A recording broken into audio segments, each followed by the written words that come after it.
ನಮಸ್ಕಾರ ಸ್ನೇಹಿತರೆ, 24ಗೆ ಸ್ವಾಗತ.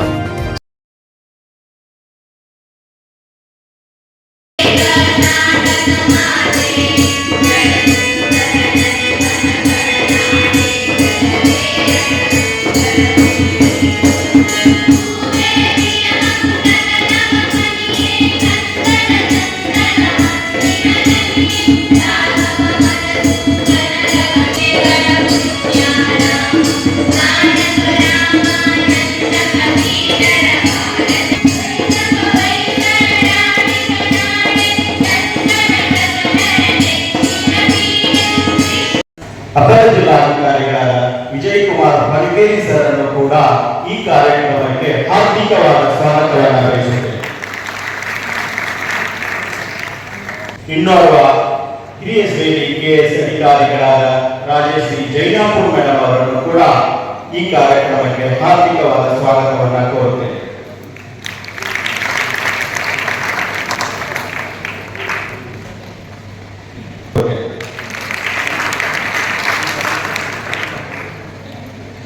ಅಶೋಕ್ ಅಪ್ಪುಗಳವರನ್ನು ಕೂಡ ಈ ಕಾರ್ಯಕ್ರಮಕ್ಕೆ ಹಾರ್ದಿಕವಾದ ಸ್ವಾಗತವನ್ನು ಕೋರುತ್ತೇವೆ.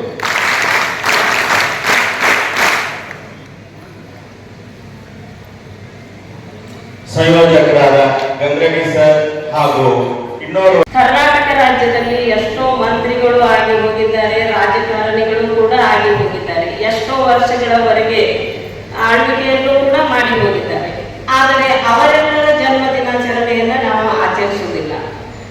ಆದರೆ ಕರ್ನಾಟಕ ಸರ್ಕಾರದ ವತಿಯಿಂದ ಬಿ ದೇವರಾಜ ಅರಸ್ ಅವರ ಜನ್ಮ ದಿನಾಚರಣೆಯನ್ನ ನಾವು ಆಚರಿಸ್ತಾ ಇದ್ದೇವೆ ಅಂದರೆ ಅವರು ತಮಗೆ ಒದಗಿ ಬಂದಂತ ರಾಜಕೀಯ ಅವಕಾಶದಲ್ಲಿ ಜನರು ನೀಡಿದಂತ ಅವಕಾಶವನ್ನ ಸದುಪಯೋಗಪಡಿಸಿಕೊಂಡು ಯಾವ ರೀತಿಯಾದಂತಹ ಜನಪರವಾದಂತಹ ಕಾರ್ಯಗಳನ್ನು ಮಾಡಿದ್ದಾರೆ ಅನ್ನೋದನ್ನ ನಾವು ತಿಳಿಬೇಕಾಗತ್ತೆ. ಈ ಎಲ್ಲ ವಿಷಯಗಳನ್ನ ಉಪನ್ಯಾಸಕರು ತಮಗೆ ತಿಳಿಸಿಕೊಟ್ಟರು. ಮುಖ್ಯವಾಗಿ ನಮ್ಮ ಇಲಾಖೆಯಿಂದ ನಾವು ಈ ಕಾರ್ಯಕ್ರಮವನ್ನ ಒಂದು ಅತ್ಯಂತ ಮುಖ್ಯವಾದಂತಹ ಕಾರ್ಯಘಟ್ಟ. ಎಷ್ಟೋ ವಿದ್ಯಾರ್ಥಿಗಳು ತಮ್ಮ ಜೀವನವನ್ನ ವಸತಿ ನಿಲಯಗಳಲ್ಲಿ ಪ್ರವೇಶ ಪಡೆದುಕೊಂಡು ತಮ್ಮ ಜೀವನವನ್ನ ರೂಪಿಸಿಕೊಂಡಿದ್ದಾರೆ. ಅದರಂತೆ ನಮ್ಮ ಬೆಳಗಾವಿ ಜಿಲ್ಲೆಯಲ್ಲಿ 171 BCM ವಸತಿ ನಿಲಯಗಳು ನಮ್ಮ ಜಿಲ್ಲೆಯಲ್ಲಿ ಇದ್ದು ಇಲ್ಲಿ 15,195 ವಿದ್ಯಾರ್ಥಿಗಳು ಬಿ ದೇವರಾಜ ಅರಸ್ ಅವರ ಕೃಪೆಯಿಂದ ವಸತಿ ನಿಲಯದಲ್ಲಿ ವಿದ್ಯಾಭ್ಯಾಸವನ್ನು ಮಾಡುತ್ತಿದ್ದಾರೆ. ಅದರಂತೆ ಜಿಲ್ಲಾಡಳಿತ, ಜಿಲ್ಲಾ ಪಂಚಾಯತ್, ಹಿಂದುಳಿದ ವರ್ಗಗಳ ಕಲ್ಯಾಣ ಇಲಾಖೆ ಹಾಗೂ ಮಹಾನಗರ ಪಾಲಿಕೆ ಬೆಳಗಾವಿ ಇವರ ಸಂಯುಕ್ತ ಆಶ್ರಯದಲ್ಲಿ ಸಾಮಾಜಿಕ ಕ್ರಾಂತಿಯ ಹರಿಕಾರ, ನೊಂದವರ ರಂಗಾದೀಪ, ಸಾಧನೆಗಳ ಸರದಾರ, ಕರ್ನಾಟಕದ ಮಾಜಿ ಮುಖ್ಯಮಂತ್ರಿಗಳಾದ ದಿವಂಗತ ಡಿ ದೇವರಾಜ ಅರಸುರವರ 111ನೇ ಜನ್ಮ ದಿನಾಚರಣೆ ಕಾರ್ಯಕ್ರಮ ಗಣ್ಯರ ಅಮೃತ ಹಸ್ತದೊಂದಿಗೆ ದೀಪ ಬೆಳಗಿಸುವ ಮುಖಾಂತರ ಉದ್ಘಾಟನೆಗೊಳ್ಳುತ್ತದೆ. ದಯವಿಟ್ಟು ತಮ್ಮೆಲ್ಲರ ಜೋರಾದ ಚಪ್ಪಾಳೆಯ ಚಪ್ಪಟಾಗಿ ತಮ್ಮಲ್ಲಿ ಮುಗಿಸಿಕೊಂಡರೆ ನಾವು ನಾಡು ಕಂಡ ಅಪರೂಪದ ಒಬ್ಬ ಮುಖ್ಯಮಂತ್ರಿಯ ದಿನಾಚರಣೆಯನ್ನು ಮಾಡ್ತಾ ಇದ್ದೀವಿ. ಹೆಸರು ದೇವರಾಜ ಅರಸ್. ಅವರು ಹೆಸರಿಗೆ ಮಾತ್ರ ಅರಸು ಆಗಿರಲಿಲ್ಲ, ಅವರು ನಿಜವಾದ ಅರ್ಥದಲ್ಲಿ ಜನಪರ ಕಾರ್ಯಗಳನ್ನು ಮಾಡಿದ ಅರಸು ಆಗಿದ್ದರು. ಕೆಲವೊಮ್ಮೆ ನಮ್ಮ ಹೆಸರಿಗೂ ಮತ್ತು ನಾವು ಮಾಡುತ್ತಿರುವ ಕಾರ್ಯಕ್ಕೂ ಸಂಬಂಧವೇ ಇರುವುದಿಲ್ಲ, ಆದರೆ ಬಹಳ ಹೊಂದಿಕೆಯಾಗುವ ಹಾಗೆ ಅವರ ಹೆಸರು ಮತ್ತು ಅವರ ಮಾಡಿದ ಕಾರ್ಯಗಳು ಕೂಡ ಅವರಿಗೆ ಒಪ್ಪಿಗೆಯಾಗುವಂತೆ ಅರಸರಿದ್ದರು. ಇವರ ಇಟ್ಟ ಪ್ರತಿಯೊಂದು ಹೆಜ್ಜೆ ಕೂಡ ಇತಿಹಾಸವನ್ನು ಸೃಷ್ಟಿಸಿದೆ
ಕೇಂದ್ರಕ್ಕೆ ಕಳಿಸಿದಂತಹ ಕೀರ್ತಿ ಕೂಡ ಇವರಿಗೆ ಸಲ್ಲುತ್ತದೆ.